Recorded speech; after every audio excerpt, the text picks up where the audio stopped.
রাজবাড়ীতে গণমাধ্যম কর্মীদের সাথে জেলা প্রশাসনের সার্বজনীন পেনশন স্কিম সংক্রান্ত অবহিতকরণ সভা অনুষ্ঠিত হয়েছে। শনিবার সকালে রাজবাড়ীর জেলা প্রশাসনের আয়োজনে জেলা প্রশাসকের সম্মেলন কক্ষে সভার আয়োজন করা হয়।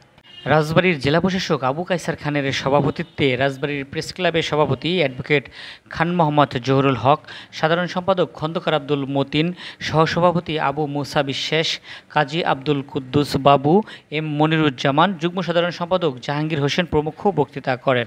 অবহিতকরণ সভায় জেলার কর্মরত প্রিন্ট ও ইলেকট্রনিক মিডিয়ার সংবাদকর্মীরা উপস্থিত ছিলেন। এ সময় বক্তারা বলেন, বেসরকারি চাকরিজীবী, ব্যবসায়ী, প্রবাসী সহ সব শ্রেণীর মানুষেরা সরকারি চাকরিজীবীদের মতো বেতন বা আয়ের একটা অংশ জমা রাখতে পারবেন। ৬০ বছর বয়সের পরে মানুষের কর্মক্ষমতা অনেকটাই কমে যায়, তখন তাদের অ্যাকাউন্টে স্বয়ংক্রিয়ভাবে টাকা চলে আসবে এবং এই কার্যক্রমের মধ্য দিয়ে জীবনের শেষ সময়ে অর্থনৈতিক সমস্যার সমাধান সম্ভব হবে। সর্বজনীন পেনশন বিষয়ক এই সেমিনারের প্রতি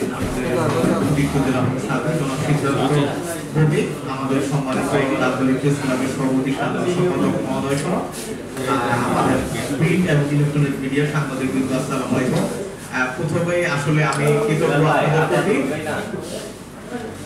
কৃতজ্ঞ যে আপনারা আমাদেরকে যে এই সেমিনারের শুরুতে যে পুষ্পার্ঘ অর্পণ করে আমাকে যে আপ্যায়ন করেছেন, আমি আসলে ধন্যবাদ আপনাদের যে আমি অত শুদ্ধতার পুরস্কার পেয়েছি। সেজন্য আপনারা অনেক আমার থেকেও বেশি আনন্দিত হয়েছে।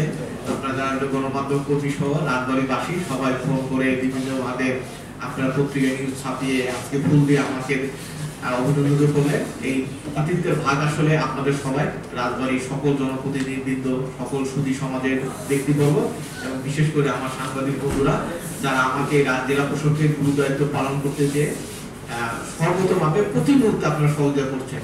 যে কোথাও কোনো সমস্যা হলে সেটার সাথে আমাকে ফোন করে, তারপর আমাকে মেসেজ দিয়ে আপনারা জানান, কোনো কিছু কেউ ফেসবুকে দিলে সেটাও আপনারা আমাকে শেয়ার দিয়ে দেখান যে সেটা হয়তো কোনো দুর্ঘটনা হোক, বিদ্যুৎ বিভ্রাট হোক, নদী ভাঙন হোক, যে কোনো বিষয়, বাল্য বিবাহ, আর এর মধ্য দিয়ে কিন্তু আমরা এই অর্জনটা করতে পেরেছি। আর এই অর্জন শুধু ব্যক্তি আবু কায়সার খান না, এই অর্জন হচ্ছে রাজবাড়ির যে 11 লক্ষ মানুষ আছে সবার এই প্রাপ্তি।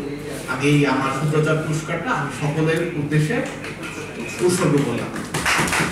প্রথমে ধন্যবাদ জানাচ্ছি আমাদের সিনিয়র সহকারী কমিশনার জনাব মোহাম্মদ কামরুল হাসান ফারুক মহোদয়কে। তিনি অত্যন্ত সুন্দরভাবে এটা একটা প্রেজেন্টেশন করেছেন।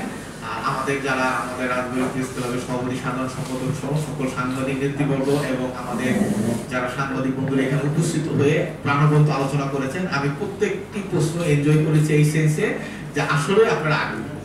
যে প্রশ্ন করার মধ্যে দিয়ে বোঝা যায় যে আসলে জিনিসটাকে সে আগ্রহ প্রকাশ করছে। এখানে আমরা আশা করবো আমরা যেটা আজকে শিখলাম, আমরা জানলাম, আমাদের মধ্যে যে গ্যাপ ছিল জানা, সেটা আমরা আজকে শুনতে নিলাম এবং আমরা অনুরোধ করবো আপনারা যে যে গণমাধ্যমে রয়েছেন সেটার মাধ্যমে এটা ব্যাপক প্রচার করবেন। এবং ব্যক্তি জীবনে আমরা সবাই মানুষ, আমার পরিবার, আত্মীয় স্বজনের মধ্যে, সমাজের মধ্যে আমরা যেন এটা প্রচার করি। আর আমরা সদস্য সরকারকে এটা ধন্যবাদ জানাই, বিশেষ করে মাননীয় প্রধানমন্ত্রী শেখ হাসিনাকে, কারণ সেটি হচ্ছে গণমানুষের নেত্রী, জাতির পিতার কন্যা।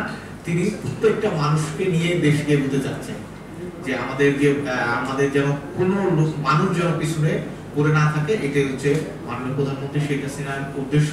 এবং সেই জন্য কিন্তু উনি এই পেনশন স্কিমটা শুরু করেছেন, যেটার মধ্যে একসময় আমরাও চলে আসবো। এর মধ্যে দিয়ে একই প্যাটার্নে একই রকম ভাবে একটা সর্বজনীন পেনশন চলবে, যেটা আমাদের দেশ, আমরা একটা সোশ্যাল ওয়েলফেয়ার স্টেটের দিকে যাচ্ছি।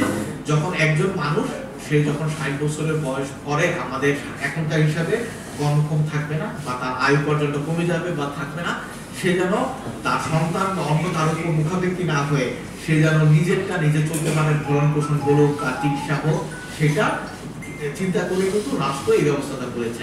আমরা এটা যেন নিজেরা যারা যারা সুযোগ আছে সম্পৃক্ত হই, অন্যদেরকে উদ্বুদ্ধ করি। পরিশেষে আমাদের এই আয়োজনের সাথে এডিসি মহোদয় সহ যারা ছিলেন তাদেরকে ধন্যবাদ জানাচ্ছি। আমাদের প্রেস ক্লাবের নেতৃবর্গ সহ যারা আমাদেরকে এই অনুষ্ঠান আয়োজনে সহযোগিতা করেছেন সবাইকে ধন্যবাদ জানাচ্ছি।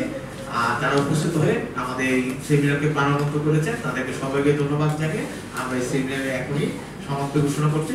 সবাই ভালো থাকবে। জয় বাংলা।